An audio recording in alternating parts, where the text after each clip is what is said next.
Hey everyone, this is Colin McNamara from Austin LangChain AI Middleware Users Group. We had a great session last night here in Austin, out freaking standing. We covered all sorts of fun stuff. We covered AGUI, we covered fine-tuning models for nuclear reactors.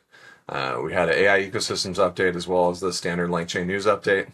And we had an outstanding panel covering the takeaways that we brought back from LangChain Interrupt. So please sit back and enjoy the show. Stage, we have some seats, we have stuff like that. Welcome to Austin LangChain.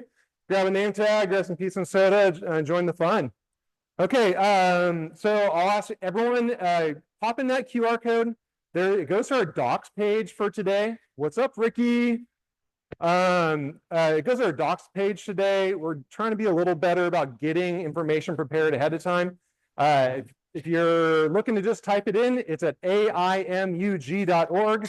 Click on docs, and then drop down to June 2024 on the left-hand side. If you're on your phone, you have to hit the little hamburger button to see the drop-down. Again, go to that QR code, and you'll find, I probably should have it open. That'd probably be a better way of presenting it.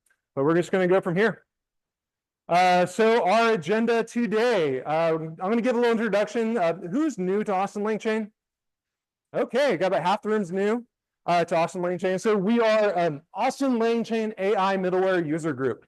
And we're going to give you a little introduction about what the project is, how to connect with us, and whatnot. End of the day, we're builders. We learn in the open, just a bunch of nerds having fun together. Going to give you a little bit of news from the LangChain, LangGraph, and LangSmith projects and products. Updates in the last few days. Next, we're going to Colin's going to learn how to talk again. We're going to move into some lightning talks. We have, I believe, I think I forgot to add one up there. We have, Ricky's actually going to kick it off. I'm going to put you on the spot for a lightning talk about AGUI, which is a really cool standardized API that we can standardize how we build our front-end interfaces into our agent swarms, right? To solve like a big headache that we've had for about a year and a half here for every single lab. Like, how do we build the front end? Both for synchronous and asynchronous access. Next, we're going to go to Rob Whelan, who's going to give us a lightning talk, I believe, about using fine-tuned models in the nuclear regulatory industry. Am I correct? Or did I completely butcher it? By the way, I'm still waiting for the PR and the merge, so I put a placeholder based on some conversations that we have. What I put up on the docs for his talk might be completely inaccurate. You merged it? Oh, sweet. So it's accurate. Cool. Thank you. And then I'm going to give a short lightning talk about just about the ecosystem stuff, both the whole ecosystem around LangChain, about what's forming up. Next, we are going to have, and Ryan couldn't fly down here today. Ryan Booth, a member that we're used to seeing here, but he has been doing a lot of work on AI software development workflows, specifically testing, which is something not a lot of us do a lot as much as we should, but we learn when we write our tests ahead of time, especially failing tests, and we tell our agentic development to use the failing test so it becomes a passing test. We actually write code faster, better, cheaper. So he's going to go ahead and do a showcase, I believe, on an MCP he built for talks. It's a testing framework. We are then going to break into a panel for I think 6 or 7 of us that made our way out to San Francisco a couple weeks ago to LangChain Interrupt. We're going to ask everyone who was there, raise your hand if you went to Interrupt and you're here today. 1, 2, 3, 4. Okay, so you 3 are going to be on a panel and I'm going to be interviewing you, like the pretty couches. And so we're going to talk about the lessons learned. I will ask everyone to, again, look at the documentation. Ricky, in his brilliant technical product manager nerdness, I believe you pulled down all the talks from LangChain Interrupt, put them into Mac Whisper, created diarized them, and did you throw them into GraphRag to generate the highlights? Gemini just said, screw it. You got 1 million tokens. YOLO it, right? Okay. Really, really cool. A really great example of how we can work together to learn in the open together. And then at the end, we're going to wrap up, walk around the corner to the tavern, go upstairs, have a beer, have whatever, and hang out. Okay, so AIMUG.org, this is a little picture. I'm actually really, really proud of this. Basically, I don't know, when did I start asking people for PRs? Was that last night? Log in, try it out. It's actually really, really cool. What we've done over the past since October 2023 is we've taken the recordings that we've done here. And we started in a little law firm in a conference room. And we took the recordings, we would generate the documents out of it. Now we're kind of realizing, holy smoke, we're out of college. We should probably teach this like, treat this like a college course and give people the documents they need to learn while we're speaking. So this is mostly pre-populated. I highly, highly suggest you check it out. You can go to the QR code online, QR code, aimug.org. It's in the Discord too. I want to thank our supporters. So we have the Center for Government and Civil Services. They provide us with this beautiful space that we're in. I do volunteer for the college. I judge hackathons. I mentor students. So, you know, I put the work in so that we can hang out here. But I feel it's really, really worth it. Like on so many levels. I want to thank the teams at LangChain for buying our pizza today. Thanks, Harrison. Thanks, Jess. Thanks, Matt. We got a new events guy to work with. Hopefully we'll see some of them soon. Want to thank Always Cool AI. That's my company, which is the platform for Always Cool Brands, Candy, and our other ventures. We pay for a bunch of stuff here. But most importantly, I want to thank all of you, our contributors or members, who have really created this like learning group that we have here into something special. For those that don't know, can you change the corner? Yeah. Paul's doing AV. Oh, look at that. Hey, we got like fancy AV system going here. So hi, I'm Colin. I am an entrepreneur, a former web scale, hyperscale nerd for most of my career, moved to Silicon Valley at 19. I specialize in doing really, really, really big things. I noped out of Oracle. I was one of the early people at OCI about 3 years ago. It's going to make the world a better place. I focus on the Always Cool family of companies, brands, Candy, and AI, or shared platform between for like ethical and effective AI governance and execution. I founded Austin LangChain about almost 2 years ago now because I integrated one of Harrison, when Harrison, the CEO and founder of LangChain project, first came out with this chat with data challenges, a notebook you could do RAG on. I was like, oh, cool. I'm going to try to use this in my due diligence process for selecting manufacturers. Long story short, I found fraud in my supply chain. It saved me from an SEC violation. And so I promptly went to a bar with I went to Central Machine Works and I put a repo up and a meetup and had one person. And there's 2 people and 3 people and 10 people. We have 1,200 people now. About now 30 to 50 people that show up any one thing depending on the season. So me, I used to call myself a 10% dev. Now with agentic development, I think I'm at 50%. Rob, do you think it's too low? Too low. Okay. It's right. It's moving in the right direction. Like I'm actually becoming competent as a developer for the first time in my life. Spent my entire life being like an ops guy on a dev team, doing a bunch of stupid BS that they don't want to, and writing stupid scripts. But I'm actually getting competent. And a lot of what we do here in the group is we share the patterns of how that works.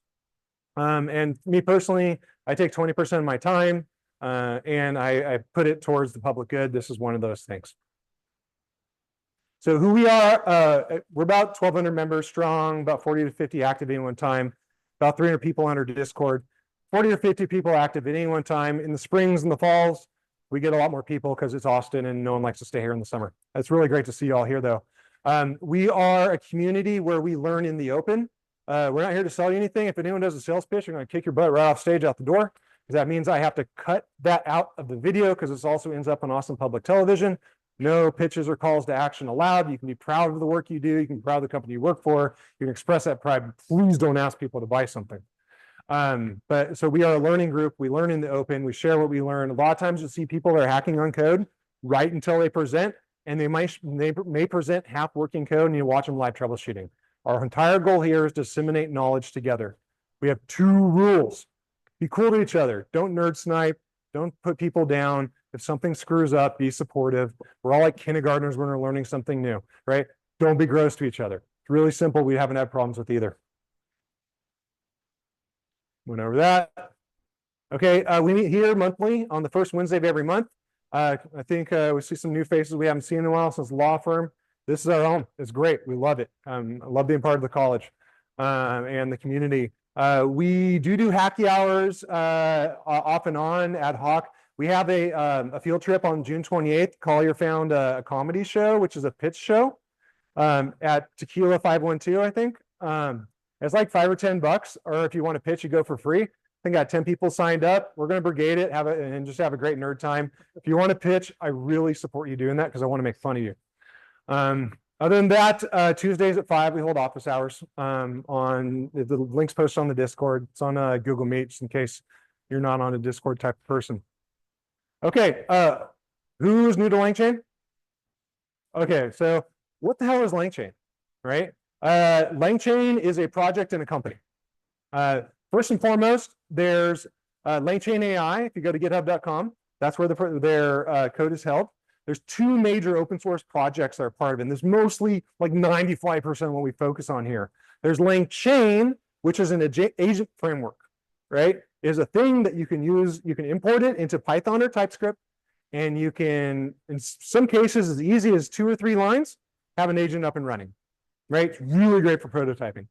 There's LangGraph, which is an agent orchestration framework, which you define your agents that in LangChain, or it might be small, or it might be Llama Index, or it might be Google ADK, and you orchestrate it. Very similar to N8N, but like you don't have to have like a WYSIWYG drag and drop, right? And if you put it in your agentic coding, Cursor, Klein, Claude Code, Codex, whatever, it knows it very, very well. On top of that, they just went. There's a platform that you can do agent as a service. You can put your agents up there. It just went GA like last week, where you can access like shared memory layers and stuff like that if you want a little less headache. You can also just put on Cloud run on Kubernetes, whatever, run as a microservice. And then LangSmith, which is, it just freaking works. It's great. I love it. I get annoyed about some things and the costs of running it locally.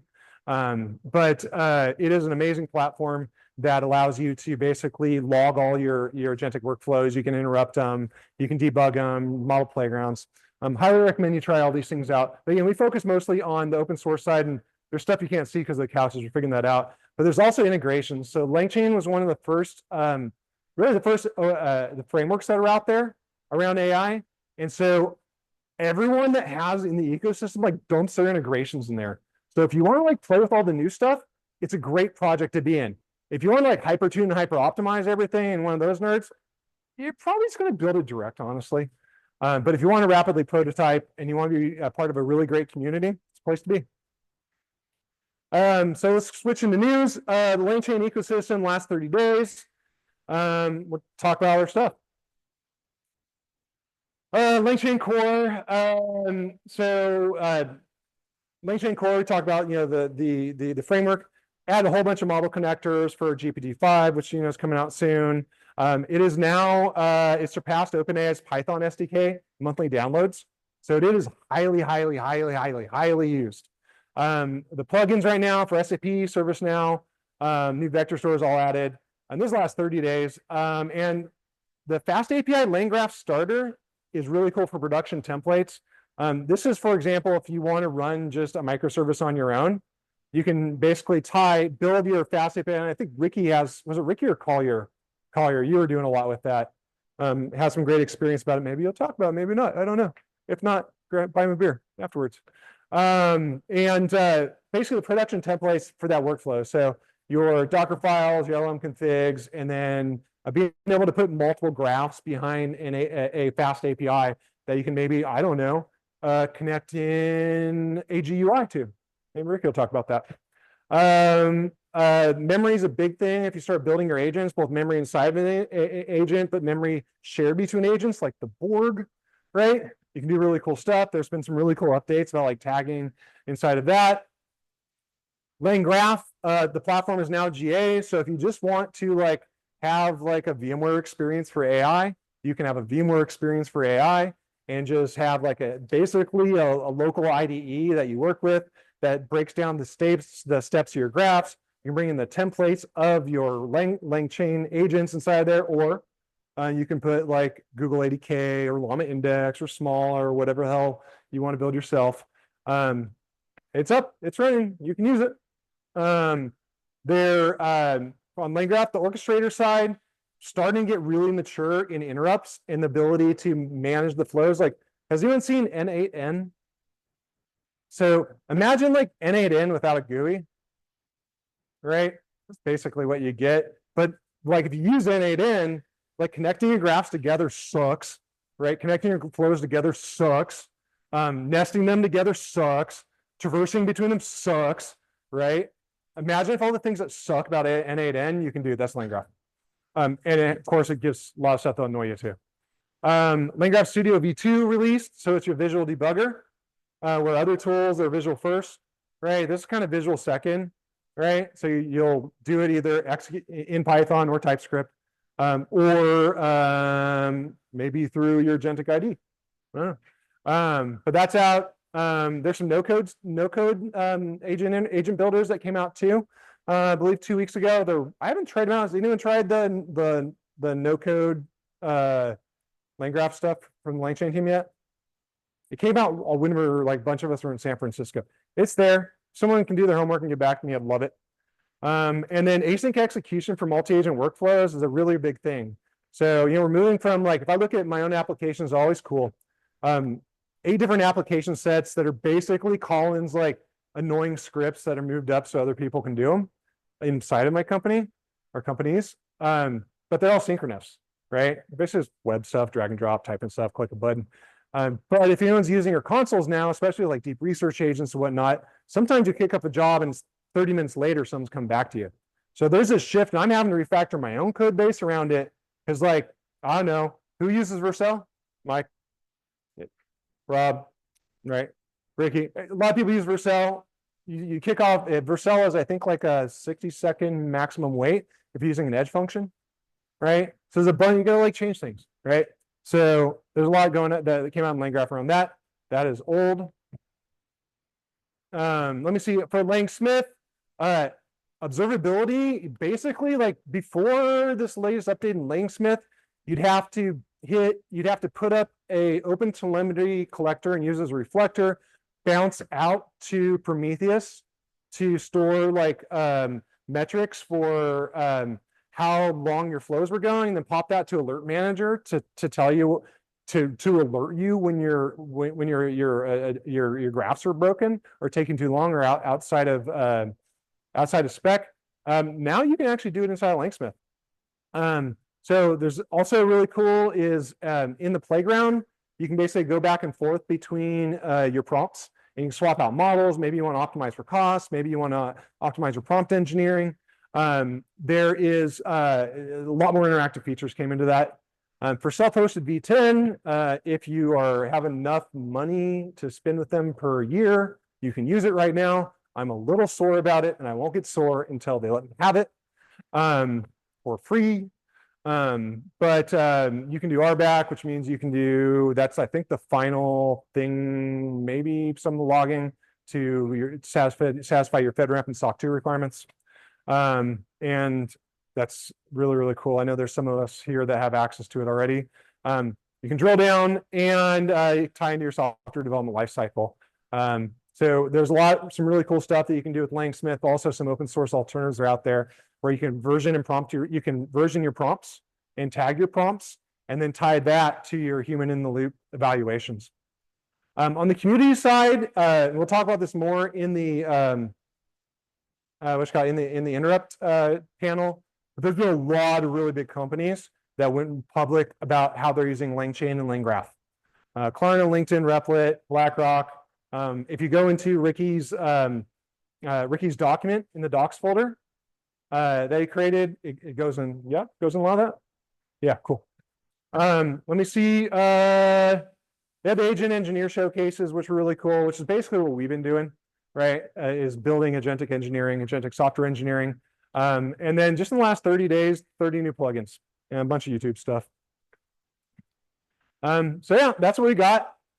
For that, next, I want to introduce Ricky Peruccio, who's going to put on a microphone or two, and I believe drop some knowledge about AGUI. Thank you, sir. Down. You know the drill. Yeah.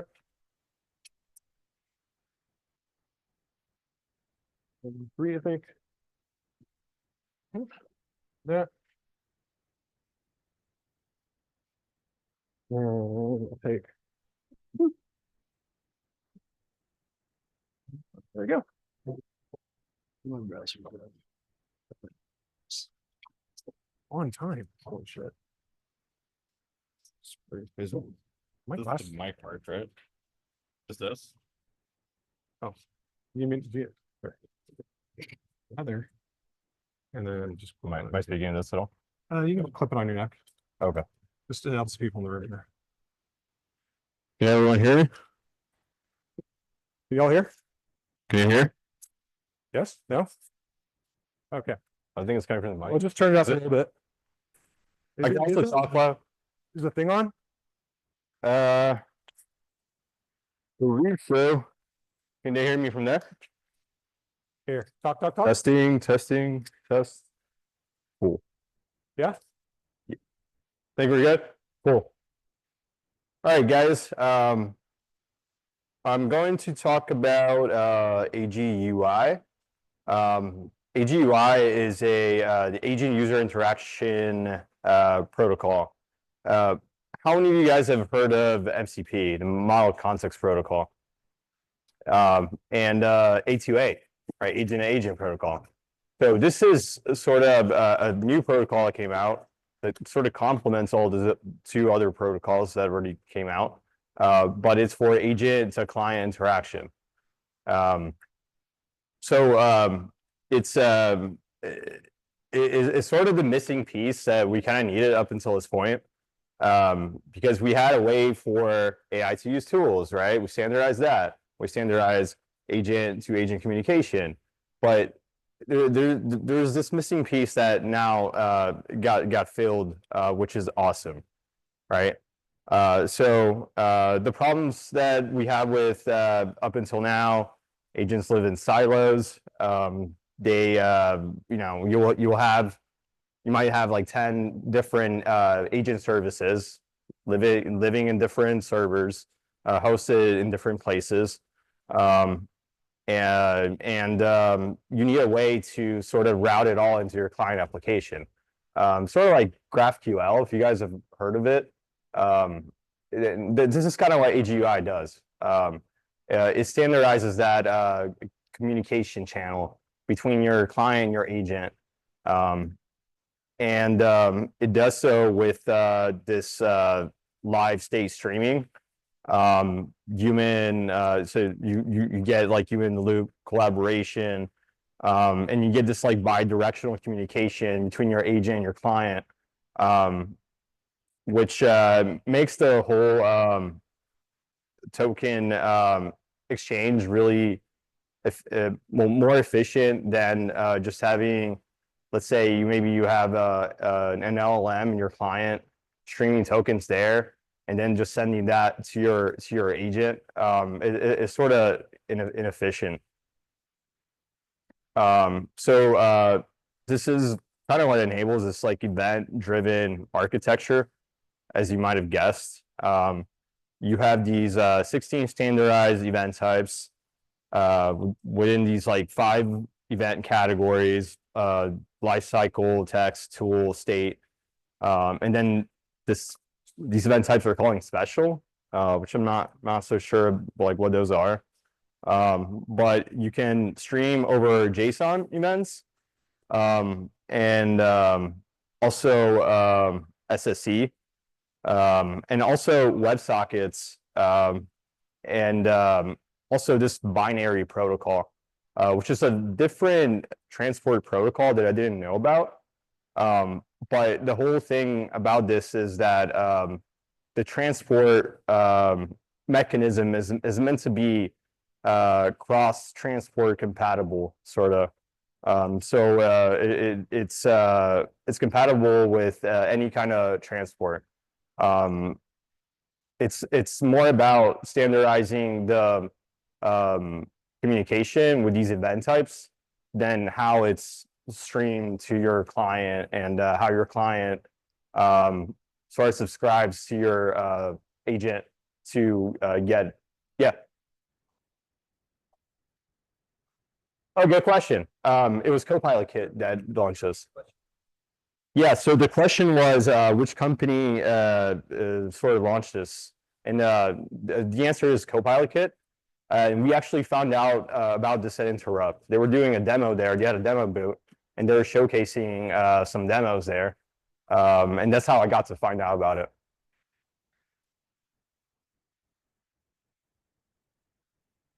Yeah, and as a matter of fact, they have LangGraph integration.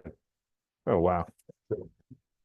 Yeah, so they're kind of supporting many different frameworks here: LangGraph, Crew AI, Mastra. The whole thing about it is that it's meant to be framework agnostic as well. When we're talking about AGUI, for these frameworks right here, these are supported by Copilot Kit, but I know the AGUI has its own SDK in Python and TypeScript. So I haven't really digged into the SDK for AGUI yet, but I believe that they do support these right now in the SDK.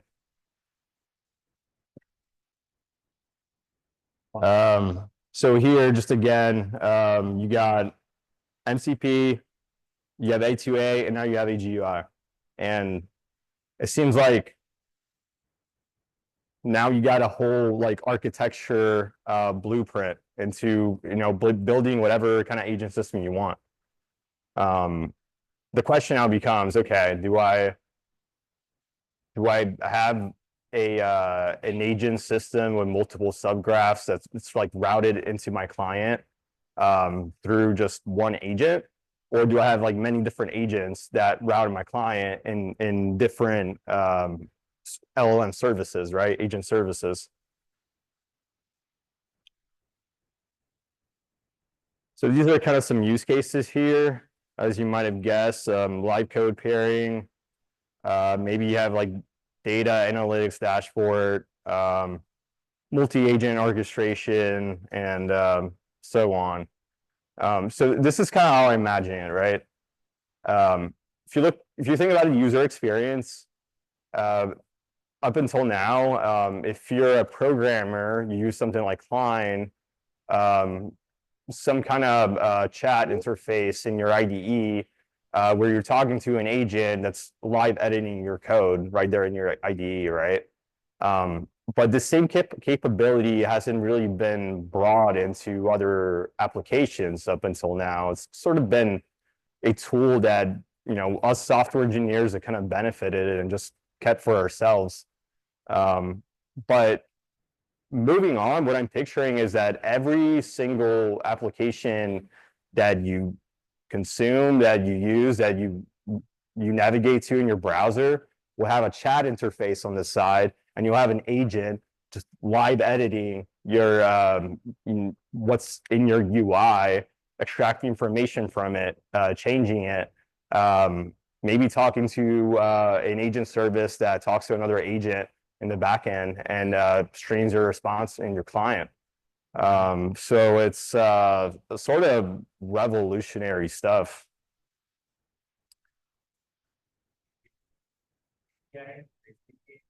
Yeah, so it's meant to be. Repeat the question, please. Yeah, so the question is, what's the transport type, right? So how is the streaming happening, like with REST APIs? And the answer is meant to be transport agnostic when you talk about AGUI. So you can use REST APIs, you can use SSEs, you can use WebSockets to stream for server sent events from your agent to your client. And I think that opens up a world of possibilities. Just to give you a kind of SDK, yeah, Python and TypeScript supported. Yep. And I think just to kind of paint a picture, imagine, let's say your agent has a long, running task. It's got a bunch of nodes to go through before it sends a response to your client. As your agent is doing this thing, going through its nodes, calling its tools, it's streaming all that what it's doing to your client. So your client state is synced with your agent, and it's you can see what your agent is doing from a user perspective. So I got some links here. And by the way, Perplexity generated a presentation for me, and this is HTML. So rad. So this is actually a Copilot kit.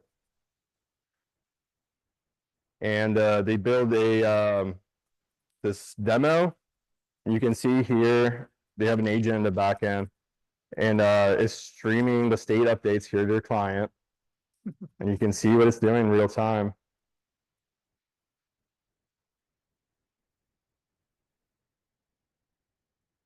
That's a perfect example right there of this state synchronization with your client and your agent.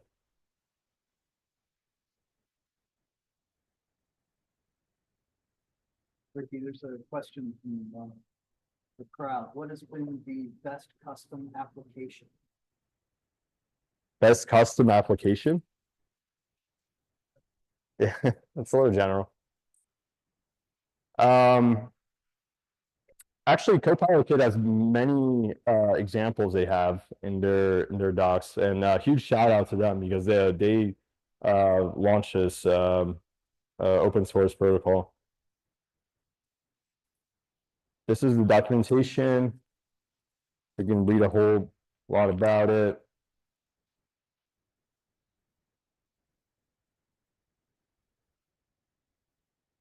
Exactly. Yep. And your agent can be LangGraph, it can be Crew AI, can be whatever supports creating an agent with endpoints, right? This is their GitHub.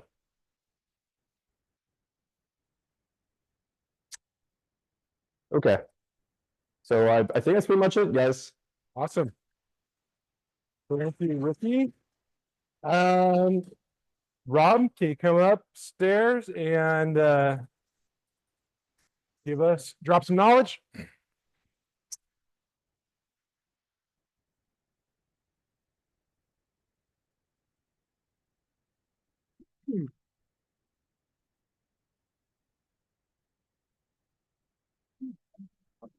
Oh, you can do that one. Sorry.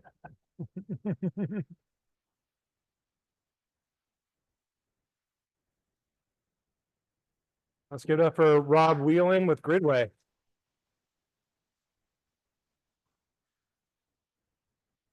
Can I test both of these? Oh yeah, let's clip them both on.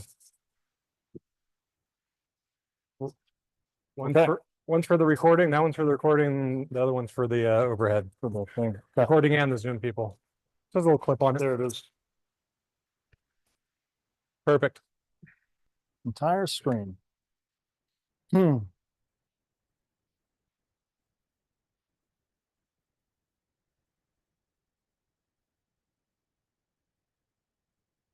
Hey, everybody. I'm Rob Whelan.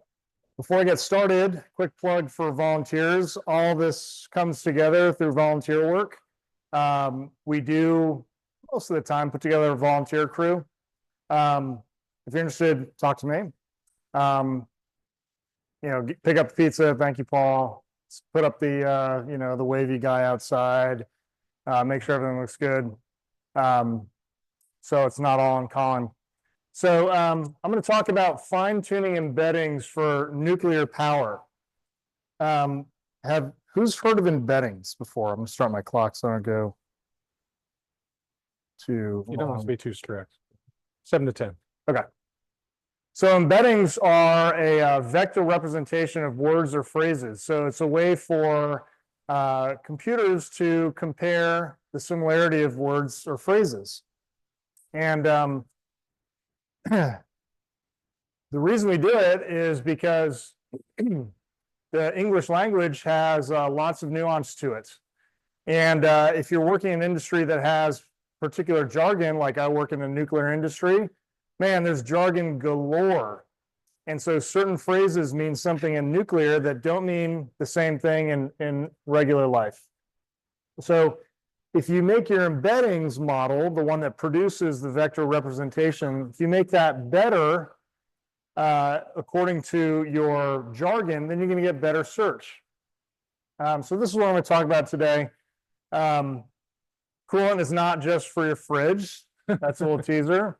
How to process training data to set it up for fine tuning, how to actually do it, and where you can find it.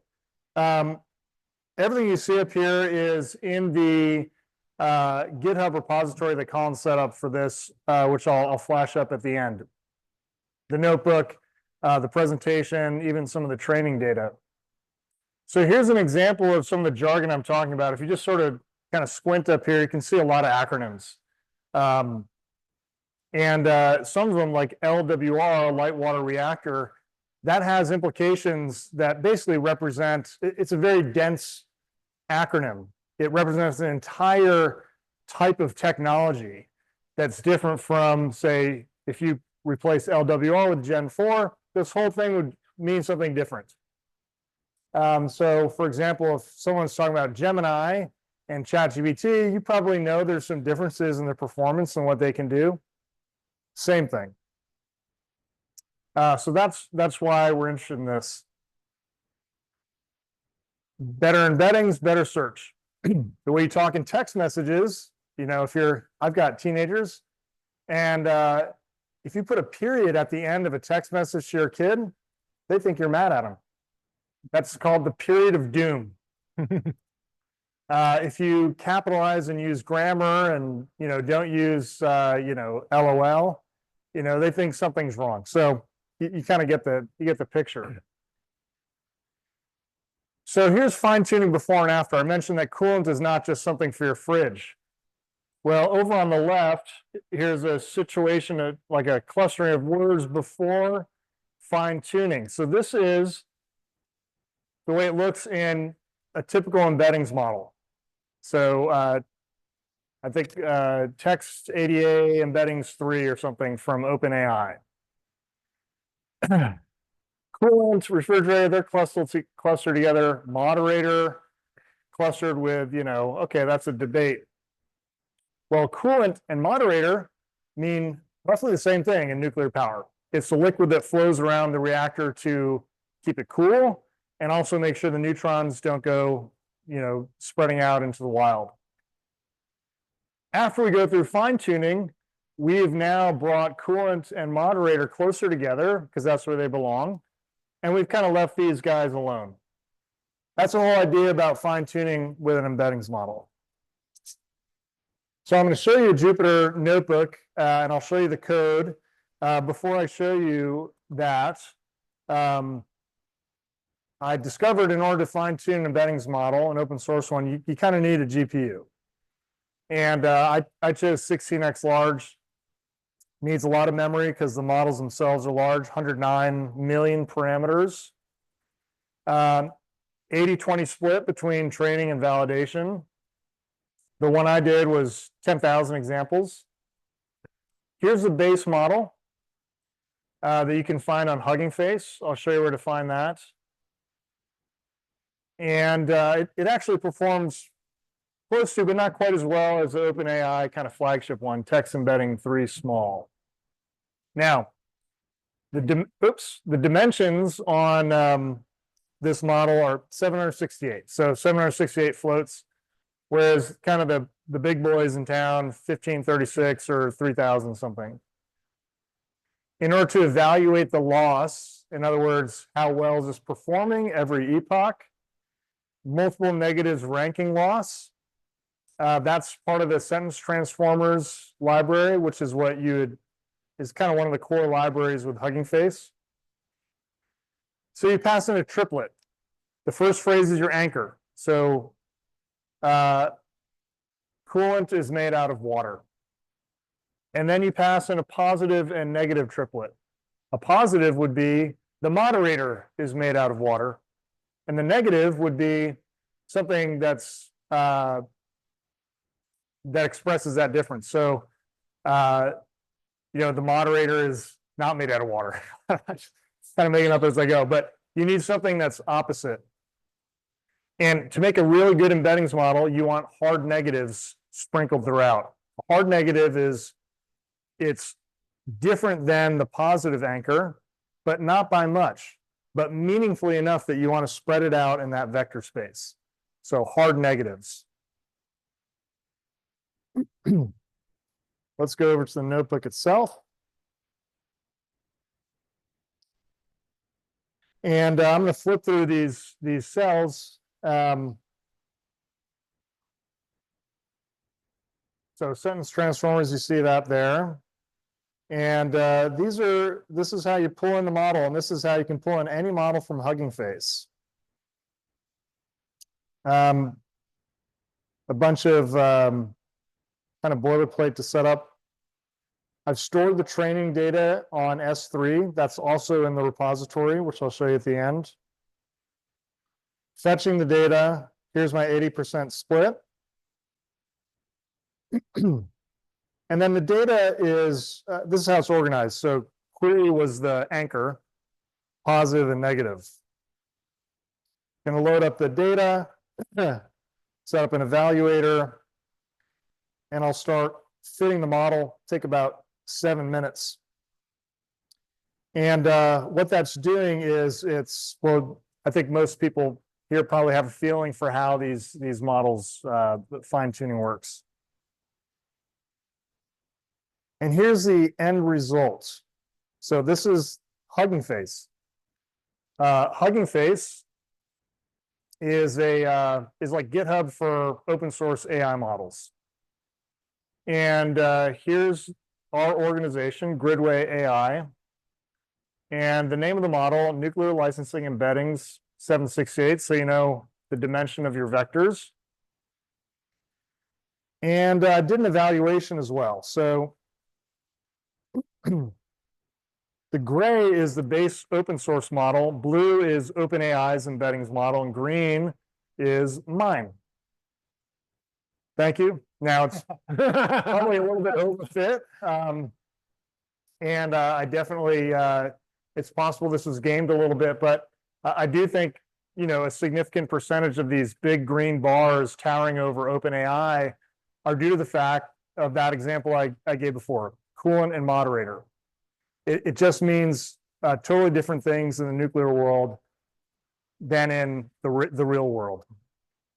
So why is this important? If you're searching for a regulatory document, what does the government say about moderators? What's the chemical composition of moderators?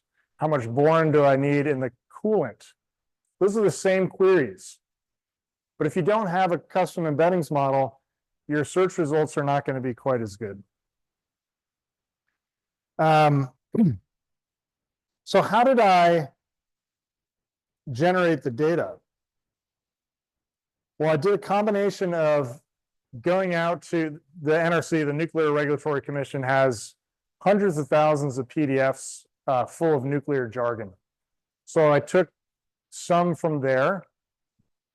Then I also asked ChatGPT 4.0, maybe 4.0 mini, to create the negatives and the hard negatives. So here's a prompt. This is in my SDK repository. Again, this is actually, I don't know if it's linked in the docs, but Gridway AI-SDK, sorry, Gridway AI/Gridway AI-SDK. And you can see the kind of systematic way I'm asking the LLM to create the training data.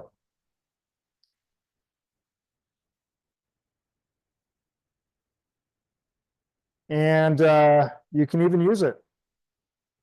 Now, I went ahead and made an SDK and just asked, I think it was ChatGPT through Cursor, maybe it was Claude 3.7 Sonnet.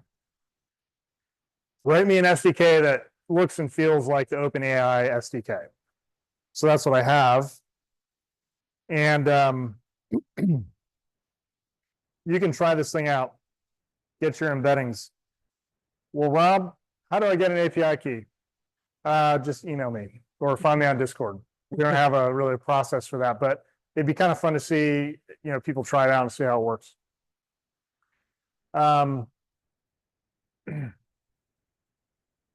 What else did I want to say? Oh, if you want to get these docs, so this is a public repository that Colin set up. These are today's lightning talks. Here's my presentation. And here's actually the 10,000 examples. You can check those out. And here's the notebook. So have fun. Questions, sir?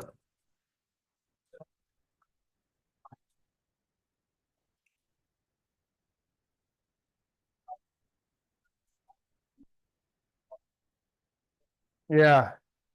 Yeah, question is like, okay, compared to fine-tuning a large language model, is fine-tuning an embeddings model faster, easier? It's way faster.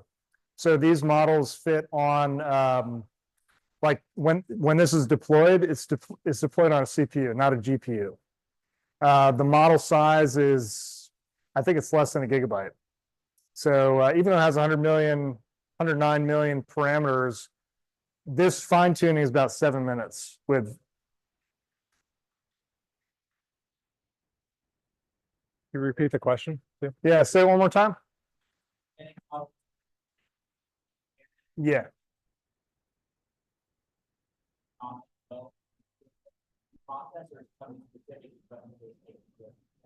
So yeah, the question was, will this work, in the same way if I wanted to fine tune an IBM or any other kind of embeddings model that is open source? I don't know, but I think if it fits in the sentence transformers library, then yes, you probably have to pay attention to the number of parameters and the float precision and that sort of thing. But you're starting with sentences, and it's going to tokenize it first, however way the base model does it. Yeah, great question, Tyler.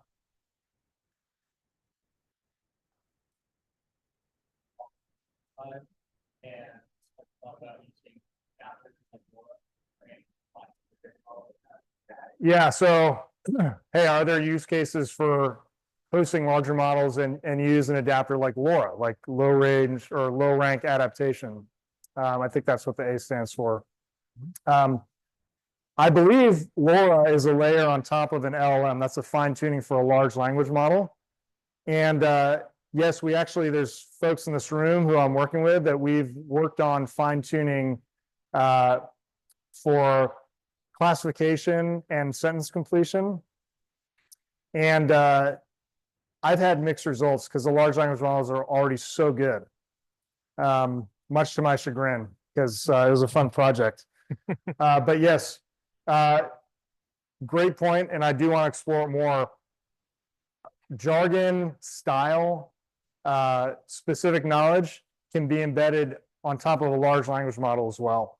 So embeddings are great for search, like sentence similarity and search and that sort of thing. About how much did it cost for running? It took 7 minutes.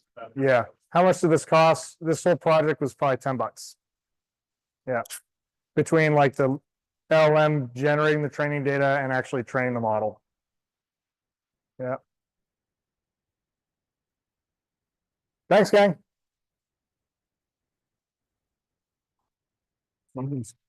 Leave it on that one. So I'm going to take my laptop up there. Okay, back up to the top. Sure. Those. Take that from you. Okay. And how can I do this so it doesn't mirror? Screen mirroring. Stop extending. Choose context. Entire screen, start mirroring. Cool. Okay. So I'm going to show off a little bit here. Turn off the second one here. Awesome. LangChain, AIMUG.org, docs. Oh, for those that are new, join our community. We have a mailing list. We have a Discord, which is not annoying. It's like busy enough, right? And Twitter and YouTube. Eventually do some stuff. So docs. Go to June, our documentation, And it's overview. Go to, not the research guide, lightning talk. Yep, no slides actually. Good slides. Okay. So I want to talk a little bit about the ecosystem and what's been happening in the ecosystem. I think, at least for me, in the past probably couple months, life really changed, right? So there's a big question, and everyone would ask me like, "Oh, you host a LangChain meetup. Which one's the best? Which was the best framework?" And they expect me to say, "Well, LangChain." Well, it's really what's the best framework for you, right? I'm a giant nerd. I like playing with all of them. LangChain is really cool because it allows us to play with stuff. But really, in my opinion, the framework wars have kind of ended. The chaos around tools. So we used to one of the things we loved about LangChain was the tools integration. So many tools, like 700 of them. MCP, USB for AI came out. We plugged tools into it. Well, that kind of ended too, right? But there's this question: what should I do? Should I wait for Google to enter the market? Should I follow natively to OpenAI? Should I use LangChain? And I think we're at a point where we don't really need to pontificate about that anymore. Reality is MCPs have become the standard for our tool use, whether it's to your console, your agents. It's just so darn easy, right? But for me personally, I think that the artificial intelligence augmented IDE really killed the argument around frameworks and platforms. Absolutely. It is as easy to build ADK as it is to build LangChain, as it is to build small, as it is to build LAM index, right? Right. While you weren't looking, Google endorsed it N8N. They're the Google's cloud teams are pushing N8N because it's competitive to LangGraph, obviously. Even though it really makes me unhappy to use it, but it's cool. Async became enabled. We talked about this, but the really big thing is mesh architectures arrived like in force. Okay, so when I look at the decision tree, right? So you need to choose a framework. Obviously, I'm biased towards LangChain and LangGraph, right? If you need something that's up quick, right? Use LAM index. You want like a RAG without learning programming or learning anything. You can LAM index works. It's great, right? You want flexibility, a whole bunch of integrations, be able to try all the new cool stuff and have it work. LangChain, right? You want to optimize for cost? Google ADK and Cloud Run, hands down, right? It's Google, right? Remember all the cloud platforms before Kubernetes? No one does, right? Okay. And if you want simplicity, small from Hugging Face. But at the end of the day, it really is, it doesn't matter because your IDE, if you use Cursor, use Klein, use Claude Code, that's where the choice is. And really, what I'm saying, had great conversations with Harrison about this, of like, well, how do we make the IDE make the choice for LangGraph and LangChain? And like, which of the frameworks is going to expose their documentation and their documentation agent and their development agents better? And that's where the war is, right? And I think that has really the drive to you. I talk about MCPs. For who hasn't used MCPs before? I love this. There's like 3 people in the room, 4 people in the room. If you're using like Claude Desktop, for example, right? You use Claude Desktop, you can tie it into your Gmail, your calendar, your local files. You can tie it into Obsidian, which is I use Obsidian Markdown all the time. You can just tie it into a whole bunch of cool stuff. You can also, if you build you find a cool LangGraph script, right? And a LangGraph agent and whatnot, you can expose that as an MCP and tie it into your console that you're using on your desktop. Really easy, plug a bunch of stuff together. You can burn tokens really quick if you're not careful. But it really it's solved all the fragmentation. It made it really easy for these IDEs to pull things together. MCP1, because it's native to IDEs, it's framework agnostic, and it's really easy, right? If you look at the champions in the IDE space, who uses Cursor? Who uses Klein or Rucode? Cursor is like, everyone is using it. It is like, if you don't, you should. What's that? Windsurf is great too, right? And the thing is, like, it doesn't really matter. I have Klein on my desktop that I use primarily. I'm about to switch over to Rucode. I like the separated plan act, and I like my MCP ecosystem. However, guess what I have integrated and exposed to my to my Cursor? All the same MCPs, all the same tools, all the same data sources, right? I'm deaf. Can you speak louder?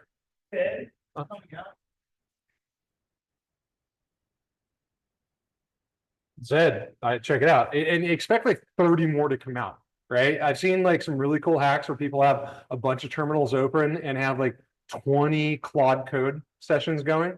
And they basically farm it out. So they have a 20-person dev team and it costs you whatever, $2,000 to run it. What's that? Yeah. Claude Code Max, how many Claude code sessions can you spawn?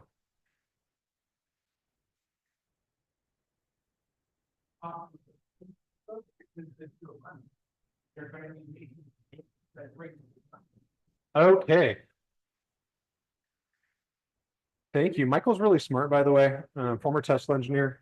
So I'm going to repeat what he said back. With $200 a month and a really big fast computer, and with Claude Max, you can run 1 billion Claude code instances. And I think if you go to Mike Waters' Node.js meetup, also here on Tuesdays, he was like farming out all the free all the free model access, and he burned like $30,000 in tokens for free in a month, and I think released a startup, right?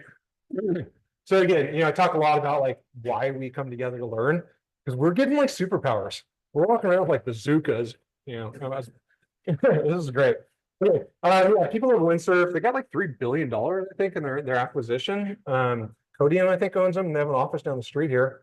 So on the documentation side, if you're not doing this, I highly suggest, and Ricky got me started in this, Context 7, where you can pull like all your library documentation via an MCP into Claude Desktop if you're using it to like learn something in English, into your IDE so it can learn it and build out whatever you need. MCP docs, which pulls in a seed file for LangGraph and LangSmith. So it makes it very cool things released by the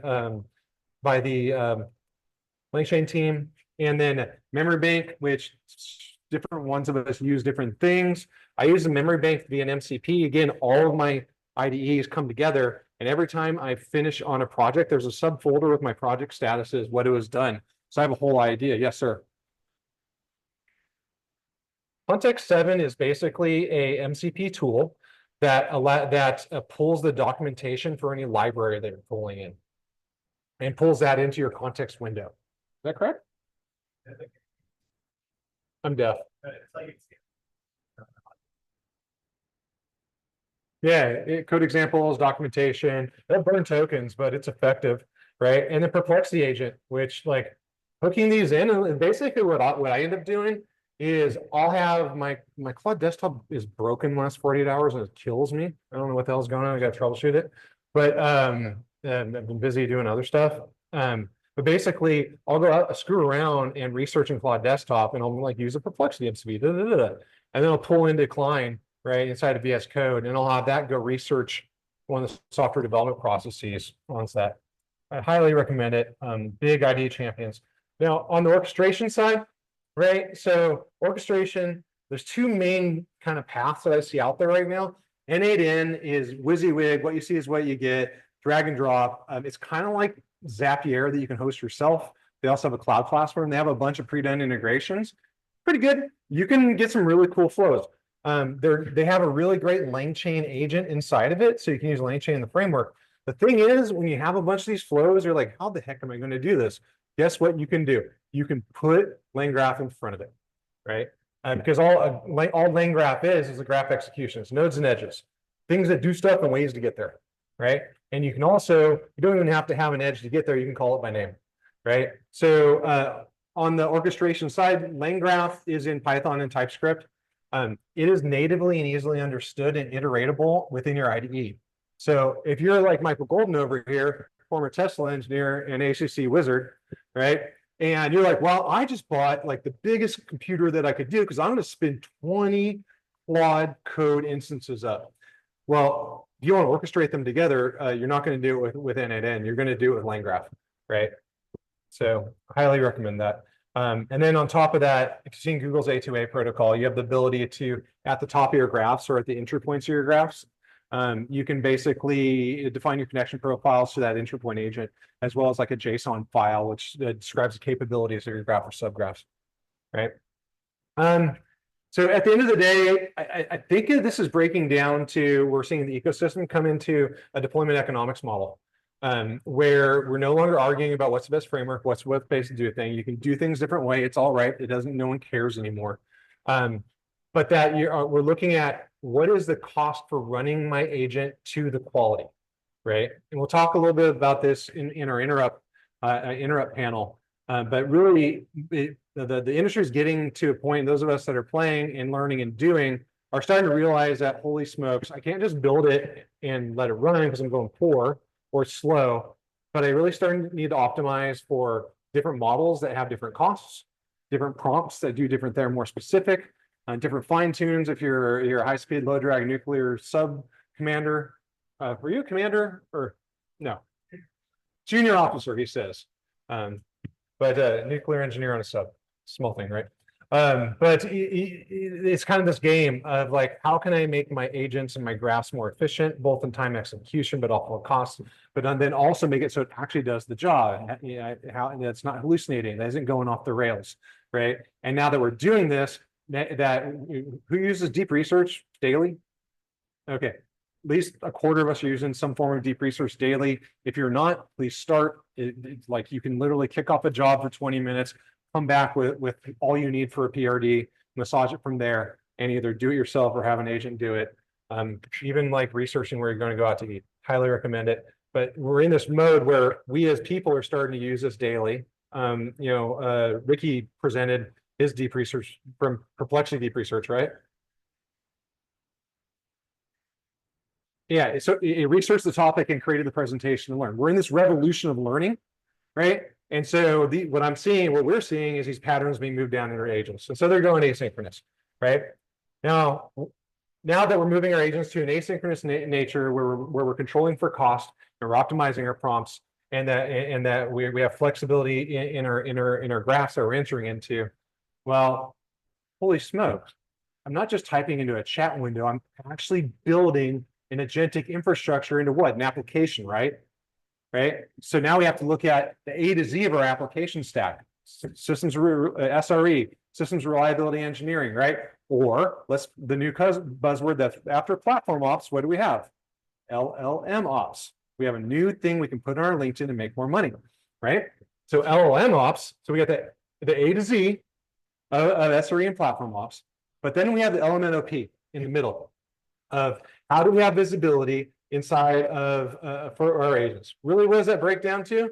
The two platforms are out there. If you want it easy, you want it good, you want it scalable, LangSmith is amazing, especially if you're native inside the LangChain and LangGraph framework. It also supports open telemetry. If you want it open source and you run it locally, you can use LangFuse. It's also really, really good. And then on the traditional monitoring side, Prometheus, Elk Stack, the same old Grafana dashboards, monitor everything and then log it immutably. Because like, who has a really great idea of what their agents are doing right now? Who's actually scared of what the hell they're doing? Yeah, we don't know, right? And we've all seen Claude blackmailing the users and putting them, emailing the FBI about the nefarious ideas they've been talking to.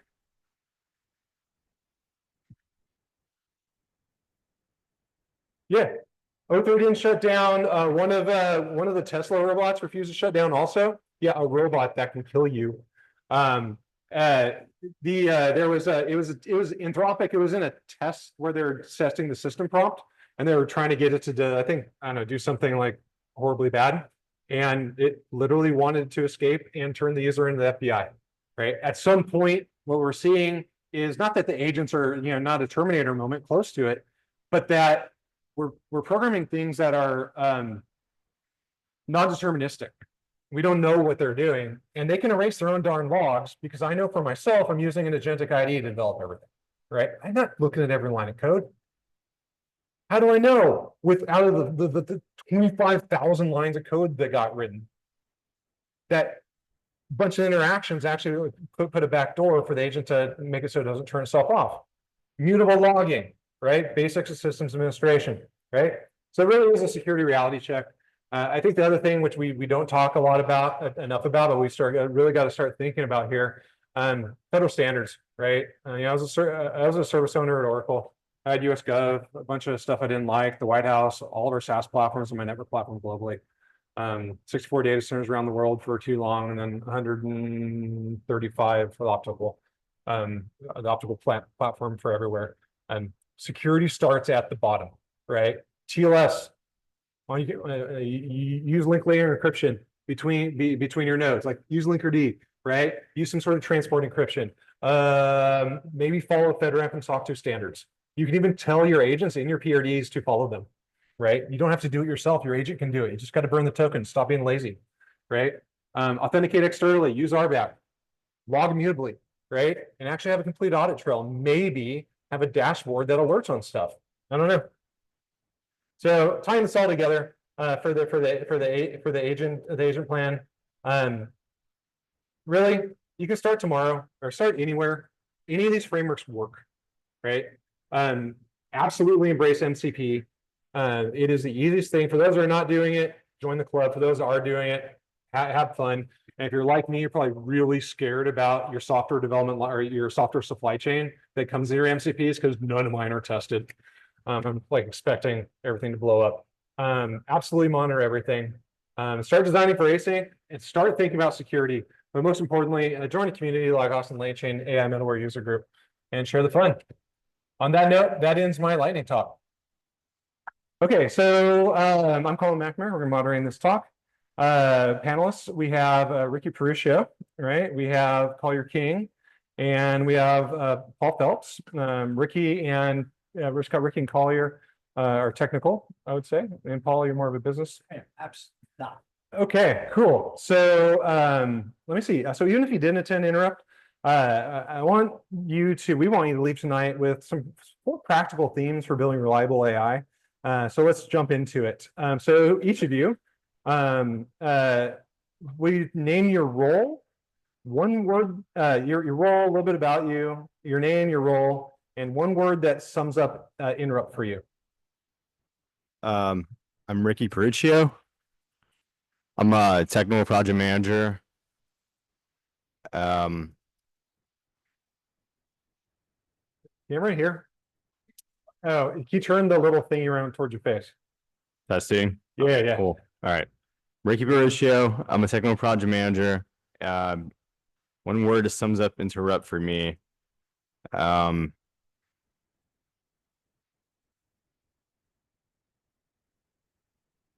Multi-agent architecture.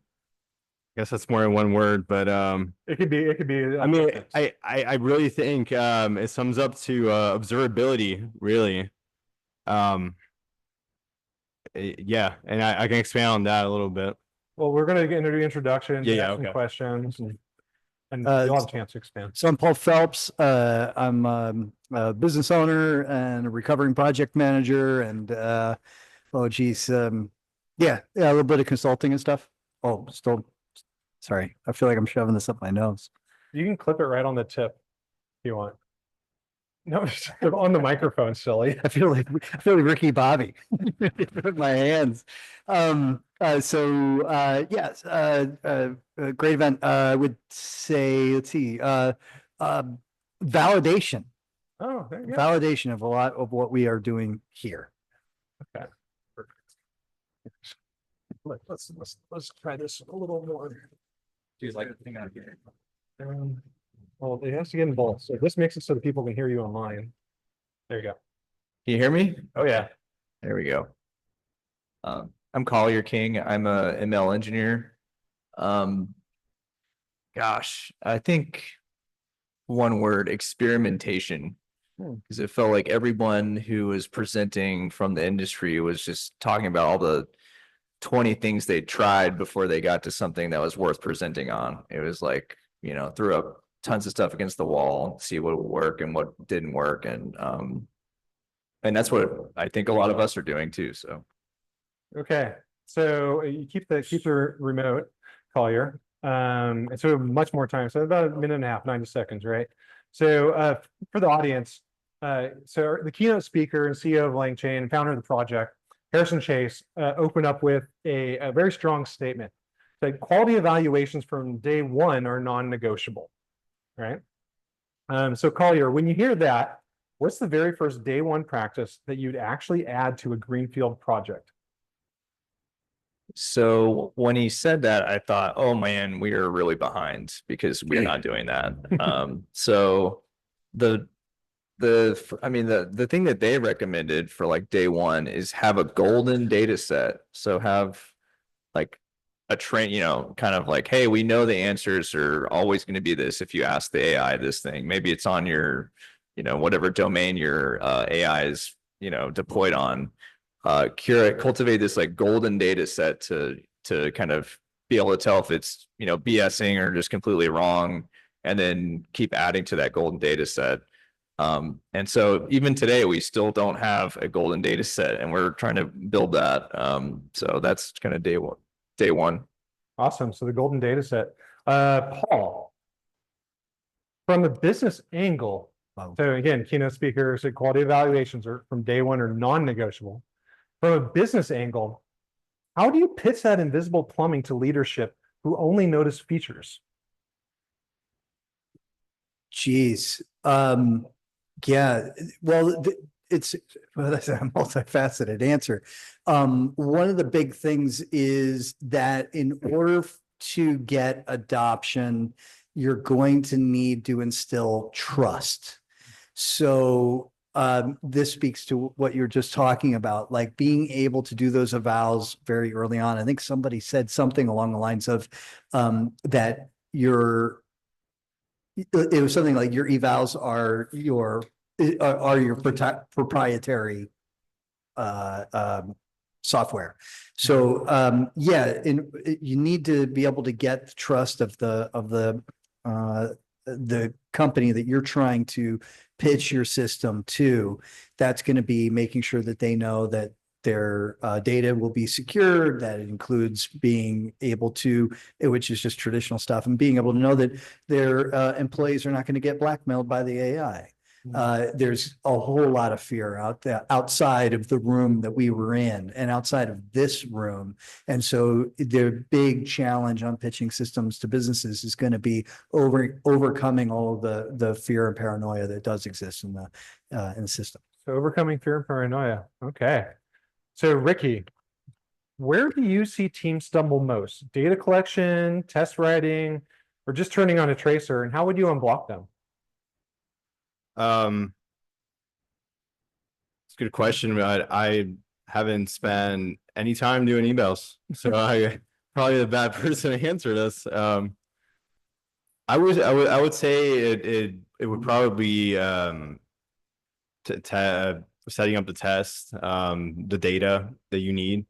That would be the very first place I would start if I didn't know how to do this. Just have a good data set, and then you can figure out the rest. I think that applies also when you're trying to train your own models, right? Understanding your data is very fundamental. But I think I kind of want to expand on what Paul said, because I feel like there is a lot of fear out there. A lot of people think AI is going to replace them. And I think it's very inaccurate. And also academia seems to have a bad view of AI, kind of like how AI is trying, in my opinion, replace academia in a way. So maybe they kind of see it as a threat. Some are just not as, they're not experiencing the technology like some of us are. So yeah, I think there's a shift happening, but the way to sell this, I think, is human AI collaboration, right?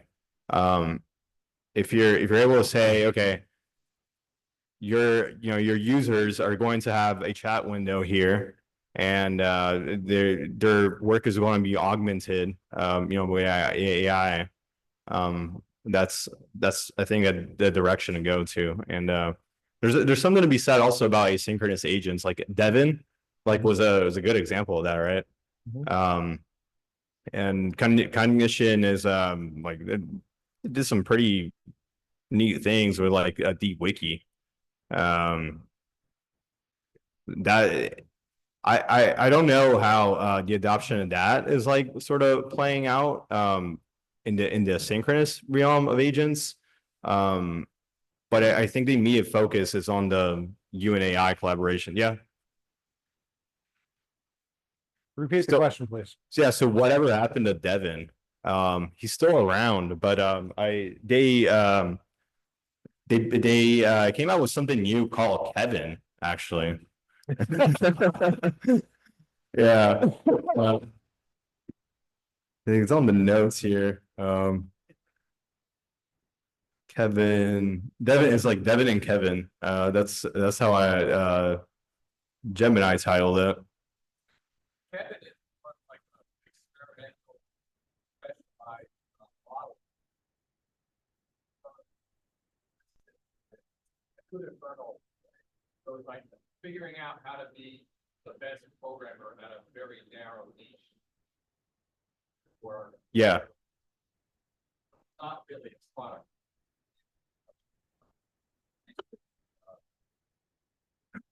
Everyone should check out Deep Wiki though. Deep Wiki is incredible. So, you know, Deep Wiki.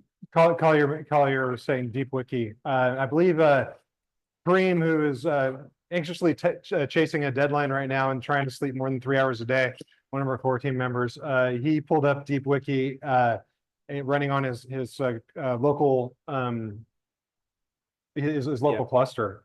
Yeah, Kareem self-hosted it, and I think he just ran a Docker image and with a llama, and it's like blows through. You just give it like whatever repo you want, it comes back with like really good documentation, better than I would ever write, and then like really good charts and like process flows and stuff like that.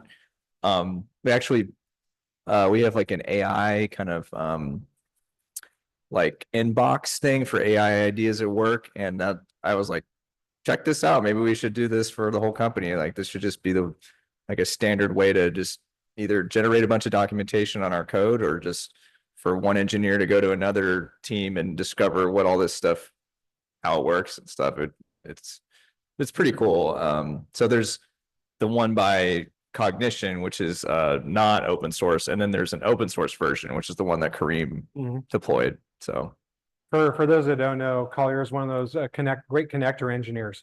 So he's smart, he can speak, he knows people and they trust him.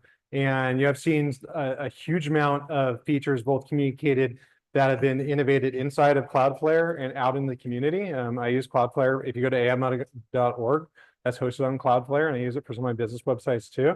I say web applications, but also Collier is one of those brilliant engineers that also brings technologies in and distributes it. And it's really great to see those technologies being adopted across your company. thanks. I don't think I can take that much credit, but thank you. I just gave it to you. Cool. So let's move on to the enterprise reality check. So, you know, there's a whole bunch of big time speakers, whether it was Klarna, whether it's Monday, whether it's 11X, whether it was JP Morgan Chase, whether it was Cisco's customer experience, whether it was BlackRock, right? They own all of us, right? So, and Box, well, but we'll say BlackRock right now. They showed how little quick hacks have become production platforms, right? You know, before we all went out there, a lot of us were overcomplicating our graphs, overcomplicated everything. And every single person that we saw was like, yeah, we got a supervisor agent architecture. We just go hit a supervisor, it fans out to specific use cases. So we'll start with Paul. So on the business side, build versus buy. What's your personal rule of thumb when an off-the-shelf platform looks tempting? Oh, man, the times are a-changing. I've spent years and years working with businesses employing SaaS tools to try to get it to retrofit to the business or vice versa. And I used to say all the time that, there was this process of the business was looking for software that would look like the business. But then after you grab that software, now the business has to look like that software because it doesn't, you can't fix it. You can't change it. You're stuck. But between the power that, things like LangGraph give you and vibe coding, like that combination is absolutely incredible because it allows you to build something for a business that is exactly what that business needs. It's built exactly for them. And then that big fear the businesses always had, which is like, how many engineers do I have to hire to fix this thing later on? You don't have to with vibe coding, etc. It becomes so much simpler. Now you can 1099, find somebody 1099 to make it work for you. So yeah, and what you were saying, Colin, about having that having the very simple architecture that these businesses are utilizing was shocking. I mean, shocking. I mean, one of the companies presenting had just done 2 funding rounds in 8 days or something. They bought a rocket for the office. I mean, it was like ridiculous. And then they shared, this is one of the cool things, go through the documentation that you guys have put together in our group, but like they shared their architecture, and it's stuff that, these guys are building on a Thursday. And it's like, it's incredible. And I'll add to, just to add on what you were talking about earlier, Ricky, and I'm sorry I'm going long, but like part of that architecture that's really important. And I don't know how much it really was brought up during many of the presentations, is just how often human in the loop is necessary for the businesses to feel like they have some control over that system that's being done. And I think it was Harvey, which is like a lawyer software. They called it like lawyer on the loop because they got lawyers throughout the entire process just to make sure the results are correct. Yeah, it's interesting bringing up human in the loop. Human in the loop, both in the agentic flow, but also in the evals, right? When you're both human loop and human as a judge and LM as a judge, integrating us as humans into it. And I think, Ricky, your AGUI example is a great example how to make that easier. On that note, Ricky, what surprised you most about how these large organizations balance like multi-agent complexity, right, with plain old reliability? So first of all, the way that Paul just put that is just absolutely beautiful. And I'm gonna steal those words. You're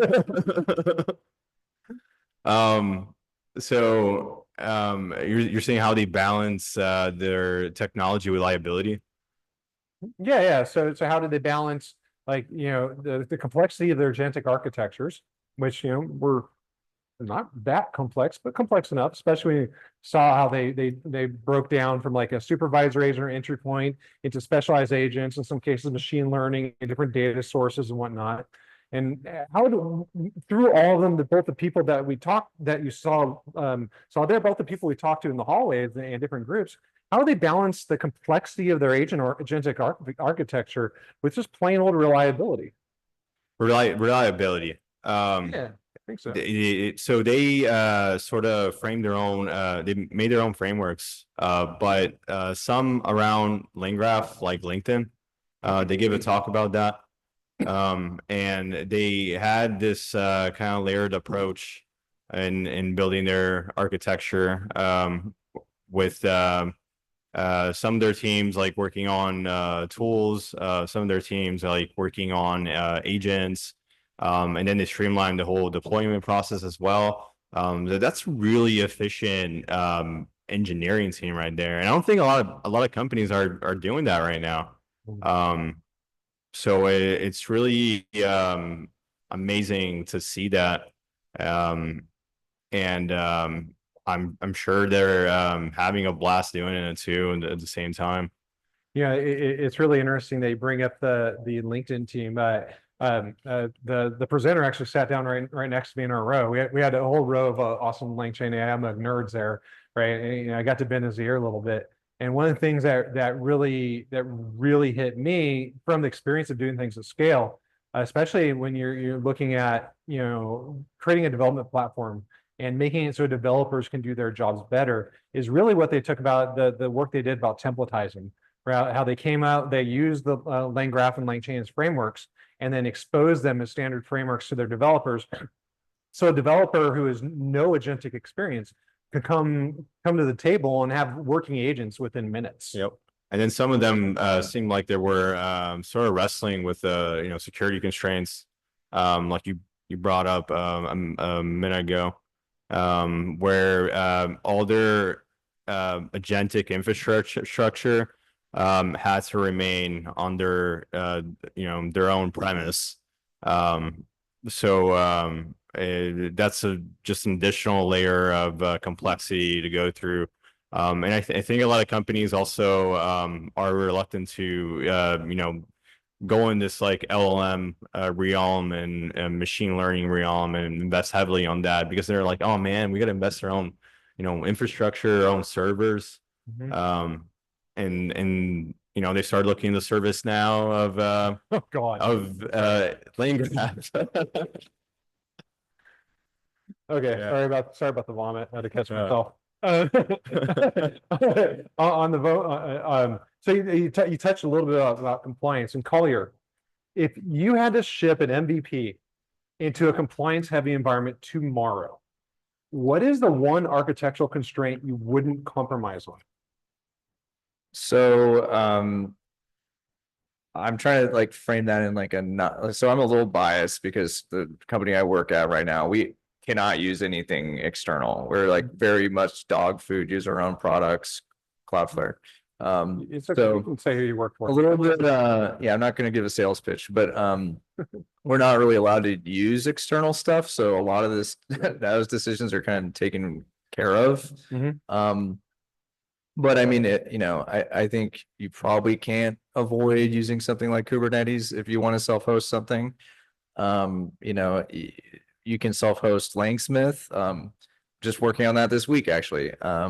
Jealous. You know, there's LangFuse also, which is a good open, like completely open source alternative that they've just announced that they're even more dedicated open source.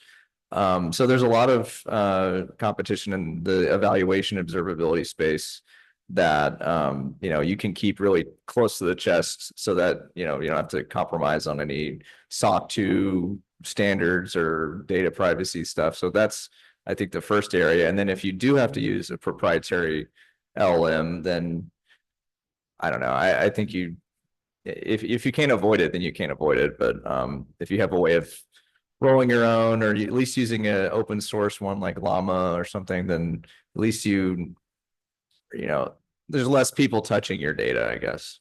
So it's interesting you bring up people touching my data. I know one thing that was very concerning to me was, did anyone see the judicial ruling? I think it was out in New York, that OpenAI must retain logs for everything. Who saw that? Oh, one, two. Okay, two of us did. That should scare you. That should really scare you. That scares me, right? What does that mean? Well, every three-letter agency is seeing that. The judicial system is seeing that. And what they're not supposed to log is being logged. They may not train on it, but you really believe that 5 years from now, when AIs are developing everything, that the AI is going to do exactly what we want it to do? I know the ones I developed don't. So, you know, there's a huge value to open source models, whether it be Llama, whether it be DeepSeek, whether you're using like Kareem's not here, so I'm going to steal his thunder. Whether you're using Quinn for doing like image decoding, multimodal LLMs for, like, what did Kareem do it for? He actually took the pictures of the slides that from our snapshots at interrupt and had it break down. I'm like, holy smokes! I'm going to put this on the end of a production line and have it in QA for like bottles and packaging coming off. Absolutely, right? If you sent that externally, all that information, all your healthcare, all those stupid questions you ask ChatGPT may be used against you in the court of law. Yeah, no, I think it's really, really, I think you nailed it. Like open source is where it's at. You know, community wins every time, all the time. So on that note, community is a cheat code, right? So for me, the hallway track was as invaluable as a stage, right? People I talked to, the connections I made, hanging out with nerds like me is one of the things I love most about our Austin LangChain AIMUG community. So for each of you, share, and Ricky, we'll start with you. Share one open source repo, a Slack and Discord, a practice, something you discovered at Interrupt that others here should check out. Besides talking Copilot Kit, which was I think what impressed me the most with their demo, I got a pie chart and bucket hat. And boot. Yeah. So that was pretty cool. And I sort of remembered, oh, PyCharm is here. And I think I'm gonna check out their IDE again. What was the agentic thing, the agent side that PyCharm was demoing that they're gonna be releasing in a couple months? It was cool. Yeah, it seems something sort of to similar to continue on VS Code. Yeah. But yeah.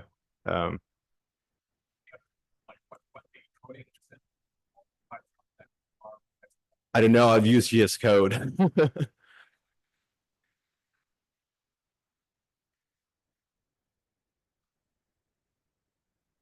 There's a new one. I think it's called Jules. It's gonna the developer, the program manager, or whatever. She was there talking about it. It's great for a small conference because like you don't get the marketing fools. You get someone who cares, right? And she's like, "No, actually, this is my thing. It's probably in about 6 months you'll see it." Was it Jules? I think we're gonna say Jules until someone chat. Put it in Discord. Tell me what it is. It was full agentic, basically like cursor ish. Yeah. Yeah. I think Coinbase was also there, and they had, I guess, messing with lane graph integration to their APIs. So I'm pretty curious about that. Paul? Yeah. I don't know how helpful this is because I'm probably the only non-technical person in the room, but there was a presentation in the trade show area for LangFlow, which is a very, very basic visual code thing. And it's been interesting because like I have a couple clients now who have zero AI awareness or anything. And I'm able to spin up an idea using LangFlow and being, dumb in an afternoon, and that for them makes them go, whoa. And I can potentially turn that into, it ends up being a real simple demo that when it works, I can then either turn it around into, figuring out a way to put something as simple as that into production for them, as long as they're not using it immensely, not a lot, just a couple times a day type of thing, a few times a day. Or I can, hopefully try to find somebody who's a lot more technical than me to take that LangFlow idea and pull out all that JSON and turn it into something real that actually can be used, which is kind of cool. I mean, just drop it in your agentic IDE. So yeah, Collier. I think I'm going to be a little lame and kind of reiterate the open source deep wiki again, which is really sweet. I mean, it's just like, I don't know. It's once you start playing around with it, you can just drop any repo in, it'll index the whole thing, give you all the docs. That's the non-open source one, but then you can deploy your own on Docker and with the Llama. And I have a lot of repos that need to be documented that are just sitting around and I forgot what they do. And now I just need like a weekend to go through and blast them all through there. And then I'll remember, oh, and you can also chat with your wiki, with your repos wiki also. So you can be like, what does this part mean? And it'll, dive in and tell you. So, and you can do deep research on your wiki also. So you can get like, I don't know. It depends on how much mysterious spaghetti code you have in your closet or whatever. But if you have a lot, I mean, this could really help you. So Of course, no one will ever admit to it, but you know, what's the last thing we do? What's the first thing we should do, but the last thing we do? Document or type. Documentation, documents and tests. I would say. Document and test. Yeah. Right. Document and test. One of these days we'll get to it. So quick test for y'all. Let's get a couple questions. 15 seconds max for that for the question. 60 seconds to answer. So audience, shoot.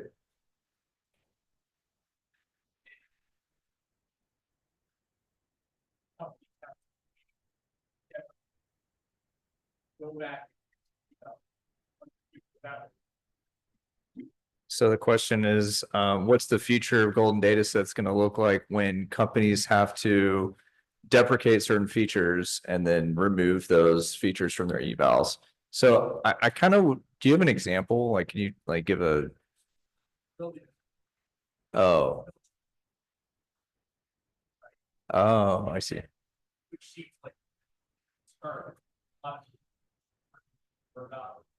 Okay, so yeah, and then like a support use case, someone comes to your website, asks about a feature, and then 6 months later you're like, we're going to discontinue that feature. What do you do with the evals? How does that shape the you know, the way you are evaluating your agent if you don't have certain tools, certain features it's supposed to be calling?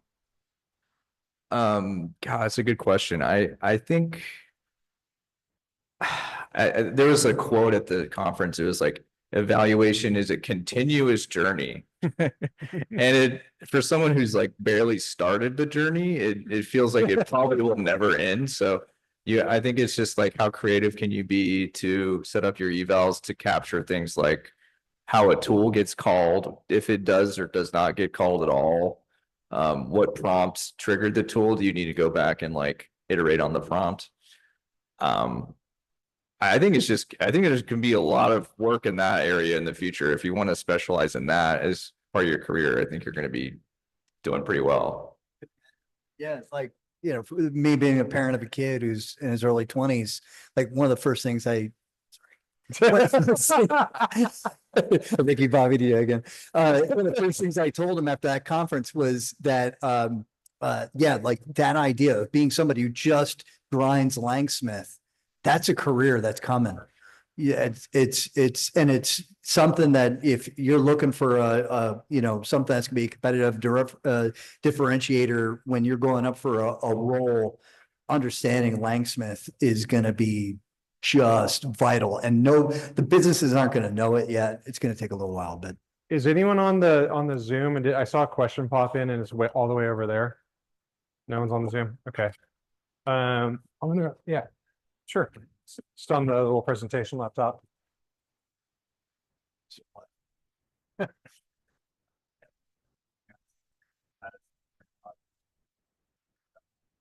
you say that louder? Kevin said, you guys to hear the status of the current projects working or not working. Oh, that were presented? Yeah. Okay. Any thoughts? The current what? Status of the current projects, working or not working? I mean, I'll give my perspective. LangGraph working, Langsmith working, LangChain working, and this comes from a perspective of a person who started with LangChain prior to 0.1. I felt all the pain. I was switching from engineering leadership, 12 years of that hell, to being a useful human again as an individual contributor, someone who makes code. And LangChain was hell. I had this like luscious long hair all the way here, no grays. I'm screwing with you. I moisturize and take care of my stuff. It's actually growing back. But that being said, like I went through hell. Pre 0.1 to 0.2 to LangChain expression language to the first iterations of LangGraph. And honestly, I held off from LangGraph for like 6 months because I was just like, I'm not going through this again. I'm gonna let it mature. I run a business. I'm gonna focus on making money, building community here, getting to know my nerds, and I kind of dove into it. Right. The reality is LangGraph, yeah, it works. LangChain is stupid easy now. Right. Langsmith, I love it. I wish I could use it locally, LangChain people. What you really should do, LangChain people, is release probably like a flow limited Langsmith local and know that most people actually know how to install Helm charts. Okay. Yeah, please do. Just if you're thinking about trying to put a LangChain, LangGraph project in production at your company, just know that the first time you do it, you have to get it right, because if it fails, it's going to be such a slog to get that company to do it again. And the impact it can have on that company can be absolutely massive, but it's multifaceted, because it's not only making sure that you get the security right, you get the human in the loop right, you get the architecture right, you get the valves right, everything else, but also figuring out how do you manage the chain, how do you implement into the business, and working with your project manager, your business analysts, and the other stakeholders, because you know, and if you're looking for a great example in the presentation, I think it gave me chills. I'm getting chills just thinking about it now. Monday.com is implementing agents into their software as if they're people. Yeah. And that is just the perfect way to think, I think, the perfect way to think about how you implement an agentic system into the organization, where the communication that it produces, it seems like it's coming from a person, it's going to people. If people are communicating with it, they think they're communicating with a person. I'm not saying you're lying. I'm saying that you just need to make sure that, for example, the way that Monday.com does it, that like, oh, we're assigning a person to this task, or we're assigning an agent to this task. And it's got the same, it's the same way of using their software. And it's an awesome way to think of it. And if you don't get that change management piece in there correctly when you implement, it's another way that your system can fail in production. And the cool thing is that it's so much easier than traditional SaaS, but it's a whole new way of thinking. Yeah, I think that's really important. Ricky, do you have anything to add to that? Yeah. Yeah. So regarding Monday.com treating their agents like people, that's also good for security. Yeah. You know, security standards don't really change now. Your users have tokens and your agents have tokens. So everyone has their own identities. That seemed like the correct way to think about it. Yeah, was it you? I forget who I was talking to. It might have been a group of us where we were talking about, like, even my own use case, right? At Always Co Brands, I'm like that engineer. I'll do something when it interests me, and I'll write some code when it bores me, and then the code runs usually buggy as hell, right? And that's a lot of why my focus is building in these ASIC agents, so I can move on from one thing and go on to another thing, like kosher catcher for FDA label compliance, right? It was because I got sick of going through it, and I saw other people going through it. I saw a huge failure, or someone someone lost $1 million, had to throw away $1 million worth of stuff, not mine. And you ended up with these long running agents. And, you know, one of the things I look at how my use case of it is, I have Colin and then the agent swarms that are associated with me, and the ability to cryptographically sign that I, as Colin, issued this agent to run, or this tool to run, and I can hit that RBAC, and I can have that cryptographic cert chain. Was it you who was talking about? Was it Collier? Was it Kareem? Was it us? Yeah, we all talked about it. That's definitely something to explore, maybe on a later panel. So I'll ask, we'll do a speed round, 20 seconds each. Name one tool, model, or paper that you'll be watching over the next quarter, and why. Starting with Ricky. Well, AGUI. I'm thinking of this in the perspective of starting with the client, right? Like, how is the user interaction going to work? And if you have that mental model down, then I think building the agent is much more straightforward, and you can co-develop the client and the back end, kind of like traditional, you know, architectures that we've been doing up until this point. Okay. Langsmith. You know, I'm curious about A2A. Like, it's still, I just haven't dived into it that much yet, but if that does come about, that's pretty interesting. Like, your agent talking to someone else's agent, you're not really in the loop, even as a human. Like, they're already planning stuff together. Like, I don't know if that actually takes off, that'd be pretty interesting to watch. That'd be great. That'd be a good stack for an observability stack. And for me, it's really overall end-to-end OTel, open telemetry, agent application observability. hands down, all day, every day, understanding it and getting it right, because that is a huge amount of data and making sense of it in with an LM as a judge. So on that, we'll wrap it up for everyone here. My ask to you is try one small eval this week, one small agent evaluation, just one. Do your first one. Number two, I don't know, before you commit something, preview it, see if you can go into stage. Don't just YOLO it into production. See how that works. Maybe see if you can log it. And the third thing is join the AIMUG Discord, right? We got a small group of people who share really, really good knowledge and a good group of people to hang out. So on that note, I'll thank you all.